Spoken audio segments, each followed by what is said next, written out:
I'm Kip Compton. I'm going to share some information about Cisco's cloud strategy, how we're helping customers with multi-cloud and also with hybrid cloud. And of course, spend time on the fantastic partnership that we have with Google Cloud and the solution that we're shipping with them next month around Open Hybrid Cloud. Really excited also to have Suzy with us here today. She's our Vice President and CTO of Cisco DevNet, which is our developer program. She's going to join us and share a perspective on Cisco for developers across our entire infrastructure, and then also zero in and spend a little bit more time on our hybrid cloud architecture and how it enables developers to develop incredibly compelling applications for enterprise environments. So with that, why don't we get started?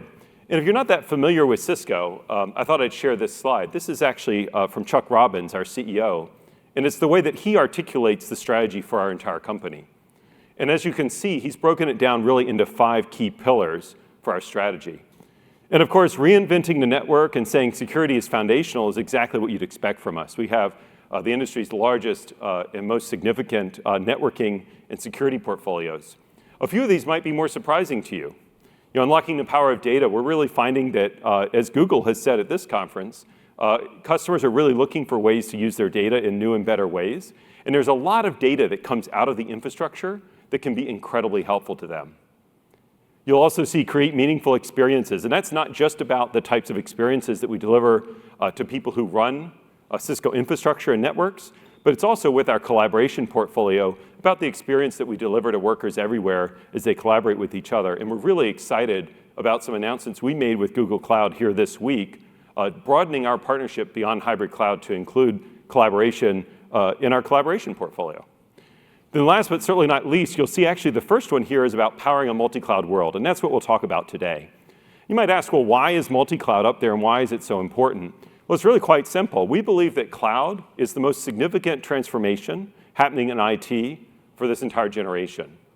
And as we've studied that and spent time with customers, we found that one of the defining characteristics of that transition is really multi-cloud.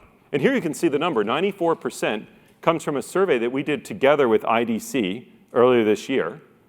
And that's about as high as you can get on one of these surveys. I actually was talking with our sales leadership at Cisco, which is very close to the customers. They told me that they thought I had this number wrong. I was like a little bit concerned, and then they said they think it's 100%. They couldn't think of the other 6% of customers who are only using one cloud. It's interesting to say, well, why are people using multiple clouds? And we've really found that there's been a pretty significant shift over the last 18 to 24 months in why people are using multiple clouds. And 18 to 24 months ago, a lot of customers were using multiple clouds to try to minimize lock-in or control cost. It was almost a procurement-led strategy. And their idea was that somehow, if a cloud was a little bit cheaper, they'd move workloads over there to save money. They were really treating cloud almost like it was an oil-like commodity. That was 18 to 24 months ago. Today, we see a very different approach to cloud from the vast majority of our customers. Of course, they're concerned about cost and lock-in, but they're concerned first and foremost about innovation and speed. And their view of cloud has really matured to where they see cloud as a critical enabler for their business. Businesses everywhere are increasingly competing based on applications and the experiences that they can deliver to their customers and the productivity that they can enable for their employees. And cloud is probably the single biggest lever they have to do that. And they're using multiple clouds because they want access to all of the innovation across those multiple clouds. Also because they have partners who may be operating in one or the other of those clouds. It's also all about speed. You could say, well, Kip, why use multiple clouds if you're trying to move fast? That sounds complicated. But different clouds are good for different things. And you can pick up different developer productivity from different clouds. People are placing workloads where the services in that cloud make it easiest to develop an application and where that application will run the best. So it really enables speed as well. One thing that's definitely true about multi-cloud, though, is that it's not simple. Customers used to talk to us about moving to the cloud, and that's pretty much gone. People are realizing that this is actually a fairly complicated environment. And I actually had a Fortune 50 CIO kind of give me an interesting perspective on this last year. And she said, hey, in my job as CIO, the cloud is great. It's giving me more flexibility. It's speeding things up. But it's not making any of the key problems go away. And I asked her what she meant by that. And she said, well, as a CIO, keeping the air conditioning running or replacing broken hard drives or managing the real estate portfolio perhaps associated with her data centers wasn't really what kept her up at night. They certainly weren't a key part of her performance review or what she delivered as a CIO to her company. Instead, it was security and compliance and meeting business needs and delivering compelling employee experiences and competitive user experiences. And she said all of that responsibility was still on her and her team in a cloud world. The cloud was really just a re-architecting of IT, and it wasn't necessarily any simpler. Things were just different. I thought that was a very interesting perspective, and I think it reflects the challenges that our customers are dealing with as they adopt these environments. And as we've talked to customers and we really start to distill from them what are some of the challenge areas, understanding that they want to take advantage of the innovation in each of these clouds. They want to take advantage of the incredible TensorFlow capabilities at Google Cloud, for instance. And maybe they need to be on Alexa smart speaker, so they need to be at AWS. But they don't necessarily want everything to work differently with every cloud. They don't want networking to be different. That's not part of the innovation they're trying to access. That's part of the friction and complexity that they have to deal with to connect to multiple clouds. So they'd really like it if networking would work the same across the multiple clouds that they use. And incidentally, in our view, the on-prem capability, an on-prem data center or private cloud, is really part of multi-cloud as well.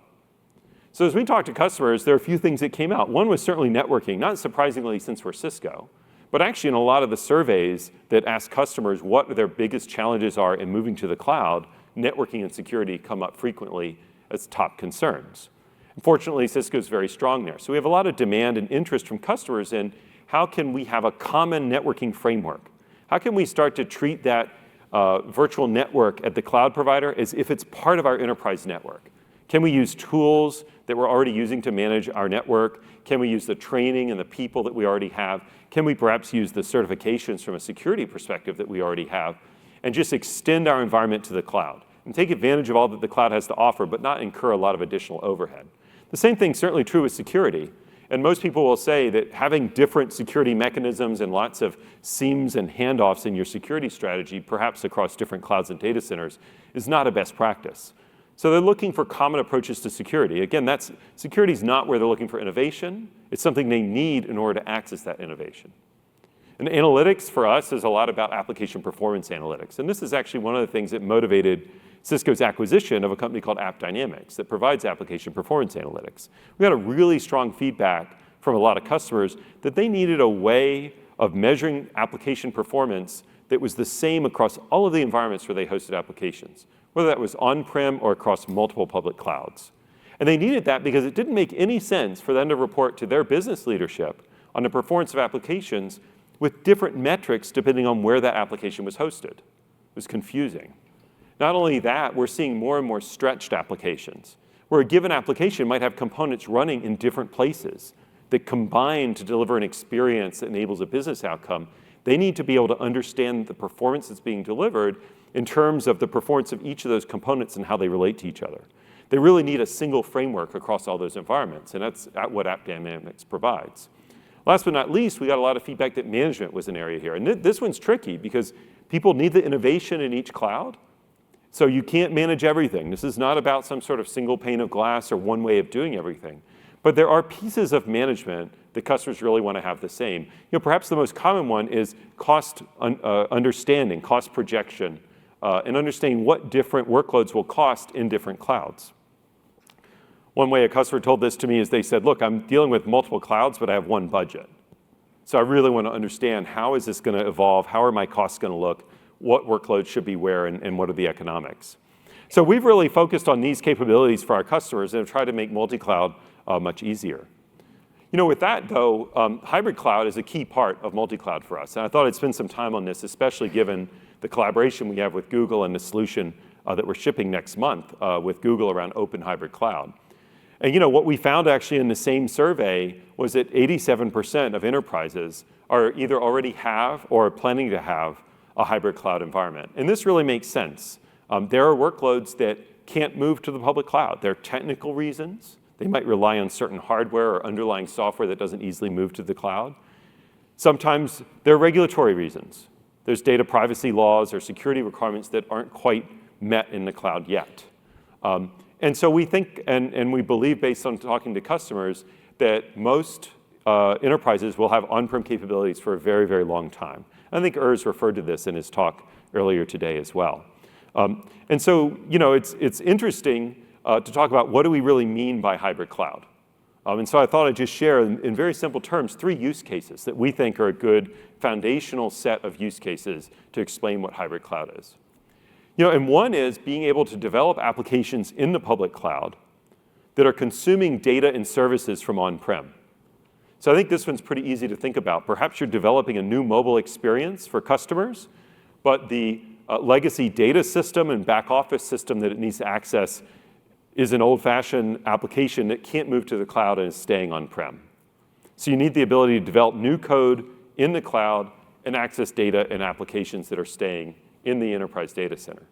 Use case 2 is really the opposite, if you will, developing applications on-prem that take advantage of the cloud. Well, this might be evolving an application that's already on-prem and wanting to use some of the capabilities in the cloud, perhaps a voice-to-text service that Google might have, or taking advantage of some of the TensorFlow machine learning in the context of the applications that exist on-prem. So that's the second use case here. And then the third use case is sort of combining the two and saying, look, I want a consistent environment between the cloud and on-prem. I want to be able to write code that will run in either place. I want to be able to access services and data across those 2 environments. So when we say hybrid cloud, in the simplest terms, this is what we mean and what enterprises are looking for. And if you think about it, there's a couple of different ways that you can get to hybrid cloud. We have customers who are very interested in modernizing their data centers, getting more cloud-like on-prem, kind of moving from the left to the right on this chart. We have other customers who are saying, OK, I'm starting to build cloud-native applications. Perhaps they have a mandate that all of their new applications will be cloud-native applications running in containers in the public cloud, and they want to connect them back. And if you think about hybrid cloud, there's sort of 2 ways you can do it. You can either take some of your data center infrastructure and try to push it up into the cloud and make the cloud a little bit more like your data center. Or you can take some of the modern cloud technologies and bring them down into your data center. And at Cisco, we have customers who are doing both, and we support both. But we believe that the latter, starting with the cloud-native technologies and pulling it into the data center, is the approach that's likely to yield the best returns long-term for customers. Because just lifting and shifting an application and putting it in the cloud doesn't really give you the full benefits of the cloud. It might mean that you don't have to operate as much of a data center anymore, but you don't get the reusability, the velocity, the access to the innovation that you get with cloud-native technologies. And as we look at what customers are really looking for in hybrid cloud, there were a few things. They really want to be able to move with cloud speed and drive innovation, but keep the security and compliance that's basically required in an enterprise environment. They really want to find a way to take the environment they have now and make public cloud an extension of that. How do they connect those 2? They can't have 2 completely separate islands. They don't want to think about where applications run. They want to be able to run them wherever they'll run best. They're not as much, by the way, moving applications around, but they're placing them where a given application will run the best and keeping them. They want to be able to modernize applications on your own terms. And really, this has to do with the fact that investing in projects to just refactor applications or just move them is very difficult to achieve a return on those investments. It's much easier to achieve a return when you develop a new capability in a new way and are able to connect it with your existing applications. That's what we mean by on their own terms.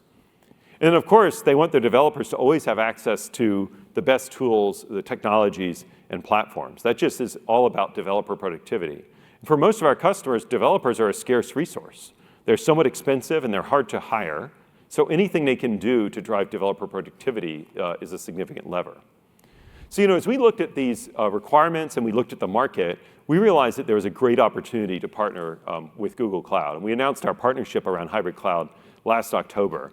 And we really saw an opportunity to bring the best of both worlds, the best of Cisco and of Google Cloud together. And of course, Google Cloud has incredible cloud services, leadership around microservices and containers, and particularly Kubernetes. They have a great capability in Apigee, the API gateway for existing services, to help some of those legacy services connect to those cloud applications. Then last but not least, they have a tremendous developer community around Google Cloud. On the Cisco side, we bring world-class enterprise networking and security, which is really required for enterprises to adopt these technologies. We also bring private cloud infrastructure, really the on-prem side of the equation in terms of our data center portfolio and the hardware and software that we have there. Brought some multi-cloud management capabilities with products like Cloud Center. And then last but not least is enterprise sales and support. And a lot of customers really need the enterprise class support. We've got tremendous capabilities there that customers are comfortable with and that already know our customers' environments and are prepared to support them very deeply. And as we came together, we found the engineering teams getting along incredibly well, very productive. We announced this last October, although our engineering teams had started working before that. And this is the solution that we developed. And this is a solution that's going to be generally available next month in August. So we're pretty excited. We've already completed our early access program, our field trials. And we've gotten tremendous feedback from the customers as well as the Cisco partners who have participated in this field trial. And we're really excited to be enabling our partner ecosystem around this solution. And, I won't go into depth. There are a number of breakout sessions here this week about this solution being presented by Cisco and Google. But, it's sort of what you would expect. There's a set of technologies that really help provide the consistency and the connection between the on-prem on the left and the Google Cloud on the right. So things like Cisco StealthWatch Cloud provides consistent security across those environments. Google Apogee helps connect those legacy services, and the open service broker on the cloud side gives access to those various services. Istio is actually a key component of this, and I think that came up quite a bit during Urz's keynote this morning, but it's something we've been investing alongside Google in. We're the number 3 contributor to the Istio open source project and have been working very closely with Google and are excited about what that will enable for enterprises. Then at the bottom you see, perhaps not the best name, a CSR 1000V. Well, what's that? That's a cloud services router. That's actually a Cisco router that runs in a virtual machine and gives the exact same enterprise networking experience and capability that enterprises are already using on-prem, but running in the cloud. That means all the certifications, the tools, the training, it's all in place for the enterprise. So that's kind of the connective tissue. Then you've got things on the enterprise side, largely Cisco things given our background and experience. But data center infrastructure like our switches, our servers, our HyperFlex hyper-converged infrastructure, the container platform that provides the Kubernetes capabilities, and then of course the customer's existing applications and services. Of course, on the Google Cloud side, everyone's familiar with that. You've got an incredibly rich set of cloud services all running on Google Kubernetes Engine. So that's our joint solution. Again, it's shipping next month. We're really excited about it. And if you think about the key capabilities that this brings, it brings unified and secure networking. Again, with networking being one of the top concerns that enterprises have with moving to the cloud. It brings proactive security. What do we mean by that? Well, we have the industry's leading threat intelligence capability. We basically have a global system. Whenever we see a threat anywhere in the world with any of our hundreds of thousands of customers, we're able to know that threat and prevent it in all of our other customers. So we actually protect our customers from threats that they've never seen before. And that's what we mean by proactive security. And StealthWatch Cloud is key to that in this solution. Secure microservices provisioning, the ability to do network and policy enforcement for containerized apps. Again, networking and policy enforcement is table stakes in an enterprise environment. It's not always there in a cloud environment. We're able to bring that to the table. And then easy connection of on-prem and public cloud, using things like that CSR 1KV capability so that enterprise teams have exactly the networking connectivity that they're used to with the same tools and capabilities that they're accustomed to. So if you think about it, there's a number of different audiences with these hybrid cloud solutions. And we think that this solution brings something for each of them. For developers, it gives them now the ability to actually write enterprise applications using these modern tools. In the past, in a lot of enterprise environments, developers had to pick between using the latest cloud-native technologies, but maybe not being able to pass the InfoSec and the other requirements an enterprise has, or perhaps using less than the latest and greatest tools, but having the ability to pass the InfoSec requirements and be part of that enterprise environment. We think this solution gives the developers the opportunity to not face that trade-off and be able to use the latest tools. For the IT ops team, it provides consistency. They can now understand how the networking, how the security, how the management's going to work, and how it's going to bridge between the on-prem environment they've already got and the Google Cloud environment. Then last but not least, for the security team, visibility and control and policy. They're able to achieve the same level of enterprise security and visibility as they do on-prem now in Google Cloud. So we think this really does bring something for everyone, and we think that's what it takes to have a real enterprise solution. So in closing this part of the talk, we really think that this enables a few key things. It gives developers the ability to develop and deploy anywhere. It gives the enterprise a secure and consistent hybrid cloud environment, and it lets them innovate on their own terms. And we think this is really what it takes to enable the next generation of hybrid cloud, and we're really excited to be partnered so closely with Google and to deliver this innovative solution next month. So with that, I'd like to welcome Suzy Wee to the stage. Suzy's our Vice President and CTO of our Cisco DevNet program, which is our developer program at Cisco. And she's going to share a perspective on Cisco more broadly for developers and what you can do with our infrastructure products, as well as specifically with the hybrid cloud solution that I've been talking about. Suzy? Great. Thank you, Kip. Thanks. Great. Thank you, everybody. So as Kip told you, he told you about a world of hybrid cloud applications and hybrid cloud infrastructure that provides a lot of opportunity for cloud developers and application developers, as well as for infrastructure engineers. If we think about what that hybrid cloud infrastructure is it's an infrastructure that's running both on the public cloud and on the private cloud. And when you look at the private cloud, that's an on-premise infrastructure that is run by, obviously, most of the companies and, networks around the world. At Cisco, we're actually very fortunate to have most of the on-premise infrastructures, folks, people who are running those, as customers of Cisco and partners of Cisco, who are really running those worldwide networks and infrastructures. Now, there's a change that's happened in those infrastructures over the last 5 years that you may or may not have been following, which is that that infrastructure has become programmable. The infrastructure is programmable not only at the compute layer, but it's also programmable at the network layer. And the reason we know that is because Cisco has been working on putting programmability into the network layer over the last 5 years. And if we take a look at what that means that we have the evolution of our network programmability portfolio. So the networks are programmable in campus and branch networks. So for example, in branch bank networks, stores, retail shops everywhere. Wireless networks are now programmable. Data centers are programmable. Security that runs across those environments are programmable, and service provider networks are programmable. When you take a look at application areas like the Internet of Things, cloud, and collaboration, they're all using the programmability in that infrastructure for this new world of possibilities. So if we take a look at this and we think about it, what does this programmable infrastructure mean for this new world of hybrid cloud applications? Now that the infrastructure is programmable, what that tells us is that applications can interact with that infrastructure in entirely new ways. So before, applications and infrastructures really worked differently. So the app developers would write the best apps that they could, hope for the best performance they could over the infrastructure. But now that the infrastructure is programmable, applications in the infrastructure can interact in ways that really make the most of what's happening there.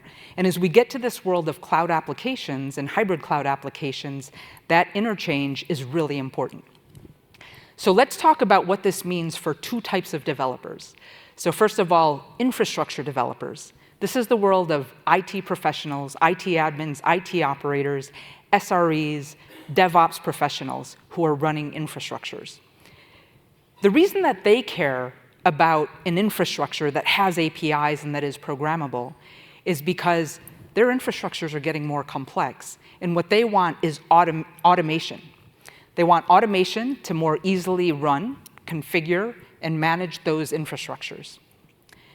In addition, the infrastructure is not just running things, but now there's analytics and insights that you can actually do to get very good observability to know what's going on. You can actually get business insights from the infrastructure itself, which is really important to that infrastructure and IT professional. They care about security. You need rock-solid security in all of your applications as you're running that infrastructure.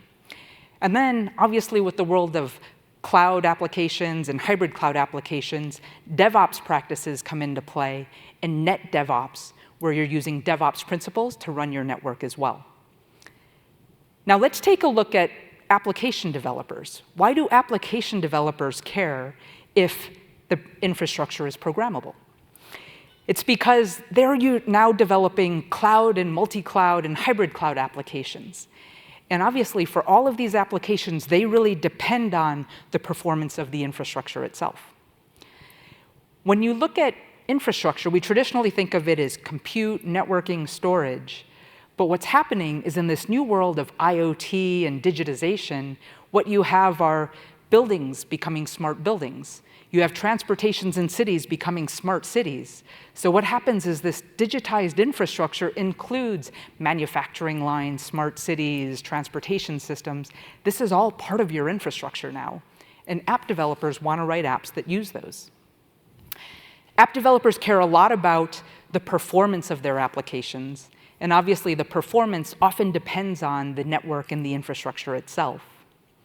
And finally, app developers are really responsible for security. They don't like doing security, but of course, they're responsible for their customers' data, for the types of applications that they're running. Any breach is a major, major hurdle for any application developer. So the thing is, now that the infrastructure is programmable, it can help in all of these areas for both app developers and infrastructure developers. So it's great to have a whole set of technologies, including Cisco cloud technologies, Google's cloud technologies, to make this world of hybrid applications work well. But the question is, how will we take the people who are running today's IT infrastructures around the world and get them trained up to have the software skills needed to also use this new technology to allow our hybrid cloud applications, our containered applications, to be running everywhere? Well, the good thing is that at Cisco, we founded Cisco DevNet, which is Cisco's developer program. And this is actually to help give people the software skills that they need, as well as the tools to actually get training and use the APIs that are becoming available to them in all of these new areas. Our community is actually consisting of SREs, DevOps professionals, IT professionals. We have network engineers, as well as cloud and application developers, and ISVs writing this next generation of applications. We've been developing this community over the last 5 years. Our first DevNet developer conference was actually held here in Moscone 5 years ago, in Moscone West. And the thing that's nice is that we have recently announced that we've reached 500,000 registered Cisco DevNet members. And what that means is that there's a community of 500,000 people and more, and growing, who are familiar with infrastructure programmability and can bring this new world of hybrid cloud infrastructure to make that real. So let's take a look next at some of the technologies and what they can do. So Kip showed this slide where he was talking about some of the technologies that are available from Cisco Cloud Technologies, Google Cloud Technologies for hybrid cloud applications. And from the Google side, as you heard from the keynote as well as from Kip, is that there's a number of technologies, obviously around Kubernetes for the containers, Open Service Broker to look at the different services that we can run on here, Istio to provide the service mesh that allows the containers to be run on infrastructure, Apigee to allow feeding into the APIs for on-prem environments. And from Cisco, we have a number of technologies, including the programmability of the infrastructure itself, as well as Cisco's container platform and Cisco Cloud Center. And we also have security services like Cisco StealthWatch. And this brings together the possibility of both on-prem private cloud environments as well as public cloud environments to work together. So now let's talk about a few of the use cases that are important to developers as they work on this hybrid environment. So one thing that developers really care about is CI/CD, continuous integration and delivery and deployment of the different applications they run over this private and public cloud infrastructure. And so what we enable is that a developer can come in, write their code in GitHub, use their CI tools for the continuous integration, and then use technologies like Cisco Cloud Center to be able to do the CD, to deploy it continuously across a private and public cloud infrastructure. The private cloud infrastructure can be running Cisco's container platform to run those Kubernetes and containers across the private cloud infrastructure. And then in the public cloud can use the Google Cloud Platform to be running the services there. And what you can get is a seamless deployment across both the private and public cloud infrastructures. So that's a great thing about the CI/CD architecture that developers really need as they're developing for this environment. Another area that comes important as you're developing hybrid cloud applications is the area of data sovereignty. So as you're writing a hybrid cloud application, then there's actually different requirements that different countries have for how data is handled.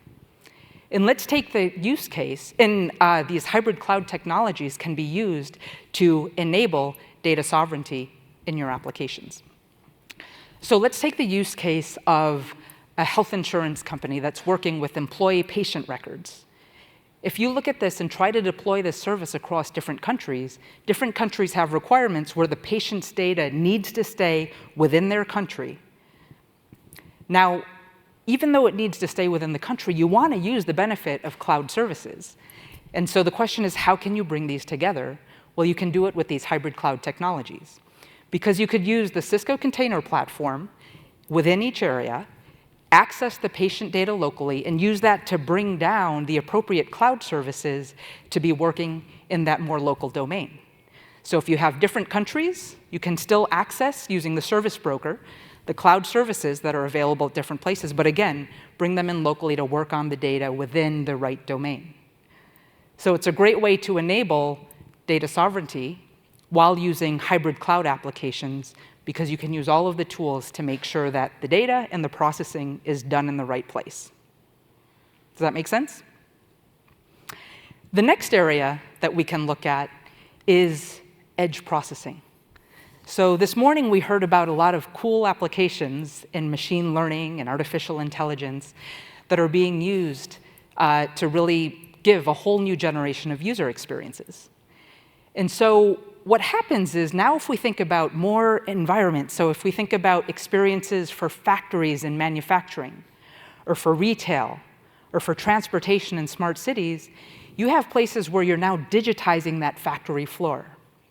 Where in retail, you want to know, where are people shopping? What objects are people putting into their carts? And you want to use machine learning there.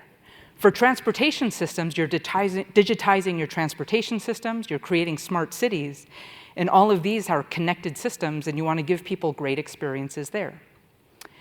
For the different types of applications that you want to run, you now have issues of latency, of locality, you're interacting with physical spaces, and these are all cases where you need an edge processing architecture, and this new set of technologies allows you to work in that. So let's take a closer look with an example of a system that we've built called FlowIQ. So with FlowIQ, this is, again, this is a project of technologies that we've run using all of this to do machine learning at the edge, is that you have basically 3 different environments. You have a physical location at the edge. It could be the store. It could be the manufacturing plant. It could be the city. You have these physical locations that are being digitized with IoT, and they have edge processing devices in that local area. You also have a set of private cloud services and private cloud data that may be important for the company or for the application itself. In addition, you have a set of public cloud services and public cloud data that you may want to bring into your application. So now if we take a look at running a video analytics application or any artificial machine learning application across this stack, you actually want to make the most of each of these layers. And what FlowIQ does is use some machine learning algorithms like TensorFlow, and then it actually deploys these services in containers both at the edge, as well as within the private cloud, as well as within the public cloud. Why would you want to do things at the edge?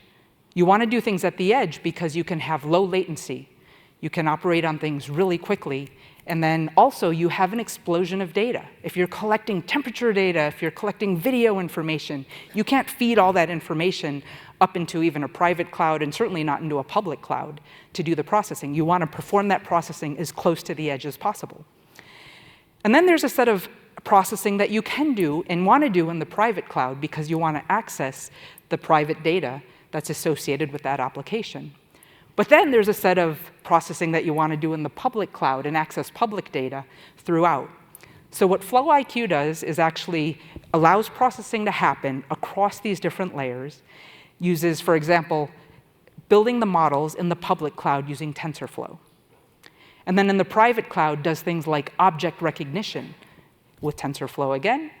And then at the edge itself does things like the real-time object detection that you need, making sure that the latency requirements are met. So it's a great way and a great example of showing all of these. There's a demo of this in the Cisco booth, and you can talk to the engineers who've actually built this and the experts who've built this and talk about all of the details of the technologies and watch it in action. So now as we bring all of these things together, there's a really exciting set of new technologies for hybrid cloud applications. And what we've done is created a set of resources for developers to be able to learn about them and get hands-on with them as quickly as possible. And so if you go to DevNet, DevNet's at developer.cisco.com, we've created a set of learning labs, developer environments, and developer resources for this Google collaboration. So at developer.cisco.com/Google, we have a set of learning labs around using the Cisco Container Platform. It's all free. You can access it, learn about the details of the technology, and get hands-on. We have an introduction to CI/CD and what we can do with that for hybrid environments. I talked about edge computing. We have learning materials for edge computing and using something called Cisco IOX. It's our edge router that can actually do processing and carry containers at the edge of the network.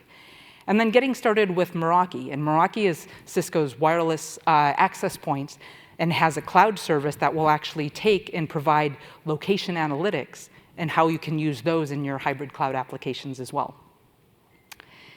So this is a new developer resource for all of you at developer.cisco.com/Google. In addition, we're pleased to announce that we have a new sandbox. And what is sandbox? It's a developer environment for the Cisco Container Platform that allows you to get started right away. So you don't need to set up your own test environment that has an on-prem infrastructure with Cisco Cloud Platform. Instead, what you can do is just use it and reserve time in a sandbox that we have available for all of you. And with this, you get instant free access to your own reserved private hybrid cloud infrastructure.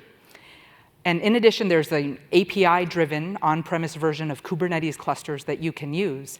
And then this is, you can actually bind to your own Google GCE service broker and then run these cloud services in conjunction with your private cloud environment using all of the technologies that we showed.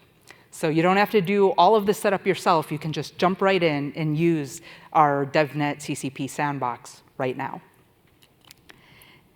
And now, putting it all together, what we want to announce is that we are opening a Cisco and Google Cloud Challenge, where we invite you to write hybrid applications and hybrid solutions. And this is a partnership between Cisco DevNet and our Google technology partners. And so we have two clouds, your private cloud, as well as Google's public cloud, and then looking at the possibilities with bringing those together. So with the Cisco and Google Cloud Challenge, what we do is we want you to build hybrid cloud applications and cloud solutions.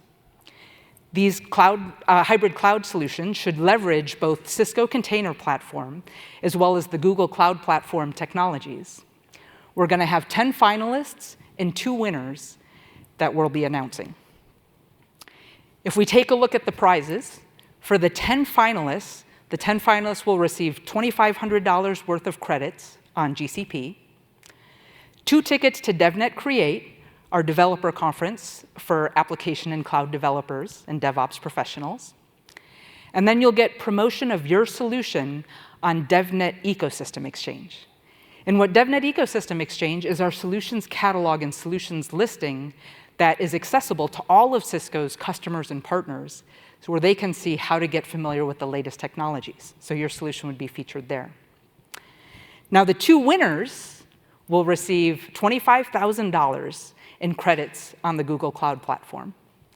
In addition, get a 1-year license for the Cisco Container Platform, get 2 tickets to Cisco Live Europe, which is held in Barcelona in January, and we'll announce the winners on stage there with me, and then promotion on DevNet Ecosystem Exchange with your solution.